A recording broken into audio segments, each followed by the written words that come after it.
I'm back out here at my buddy Paul's place. There was more work that was needing to be done the first time I came out a few weeks ago, but I didn't realize how quickly fatigued I was going to get, so one, I was just too tired to do anymore. And also there's a couple tricky big ones in the back that I really wanted to make sure my reflexes were on par for in case something were to happen, so I was wanting to wait on those. But with the way therapy's been going, I feel like I'm ready for it. But first I gotta clear a path to them, so let's go get to work. And then to the left, that guy.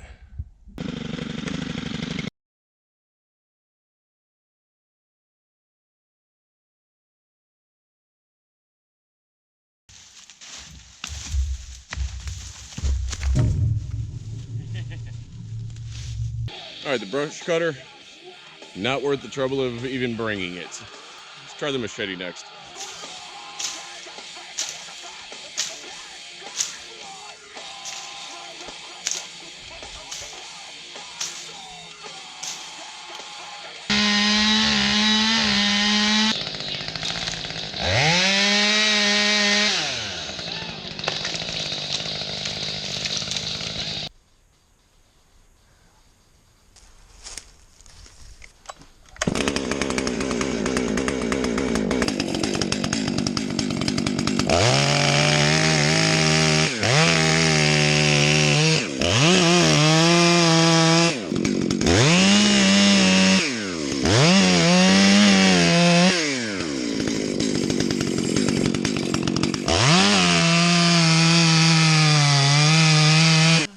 Close, but a little rusty.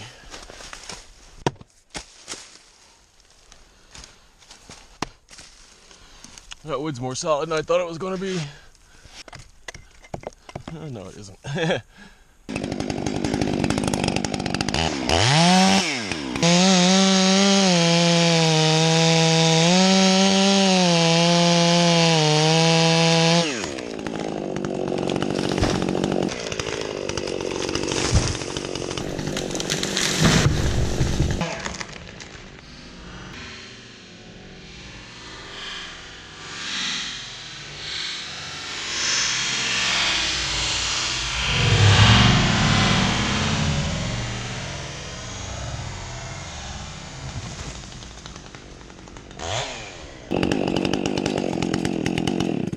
Sweet. A little high on my back cut. The right way to do this would be to put a rope in it and pull it over. But I'm going to wedge it. For those of you who aren't tree people, if you're driving a wedge and every time you hit it, it's going to send a compression wave up the tree. It's going to jar it, vibrate it. And with this being dead, there's a risk that some of those branches can break out. That's why I cleared a good area around it and I cleared a good escape path. And why I was waiting on doing this one. Now I'm a bit healthier and just need to pay attention. If something does come down, I'll be able to get out of the way.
know what it is, but this T540 is kind of growing on me.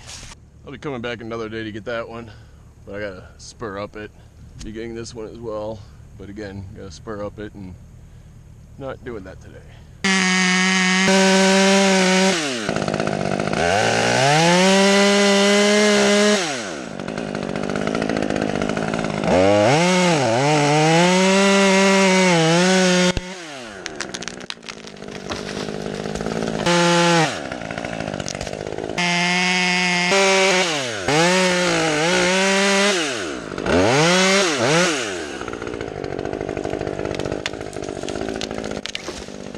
I was going to be coming back later, getting some of these lower limbs, going over the fence, get some of the dead stuff in there. I think I'm about done for the day. Oh, it feels so great being able to do this again. Since I'm not working and just doing this for a friend, I can just kind of do it on my own schedule and take the time to set up a bunch of cameras and get some good footage and knock the rust off, work on my back cuts, because apparently I got better at the undercut on a Humboldt, but forgot how to make a back cut. It was definitely too high in those two bigger ones I took down. I figured, what the hell, I already got my saw out and I'm over here. Take out some of these smaller ones.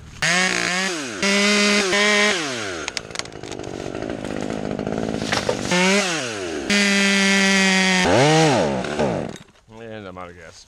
I'm not walking all the way over there and then back. I'm doing much better, but still have some bothersome spots. Mainly my lower left back / pelvis, which is just kind of a constant dull ache. It gets a little worse with activity. And then my hip flexors, which is strange, because there wasn't really any damage near the hip flexors, but I think it's the muscles. And it's not constant either, it's just sometimes during a specific movement, there's just an incredibly sharp pain right in front of my hip. It actually makes me stagger, so I need to work that out. Well, I'm over here. A couple of people have been asking what happened to the trees, and a lot of it was that this used to be a huge ditch. What's here is all fill. You can clearly see. And you got some sinkholes where it's settled. So there was a lot of big construction equipment in here. And I imagine it just compacted the soil, destroyed the root systems. I'm thinking that had quite a bit to do with it. But those two big trees were actually down over there. And, oh, that felt so great. And like those two big ones down in the gully I took down today, I mean, really, they didn't need to be brought down. There's no foot traffic down there. It came down eventually on their own, and nobody even would have noticed. But I just miss running my saw so much. It's like anything I can get my hands on. Have a good one, humans.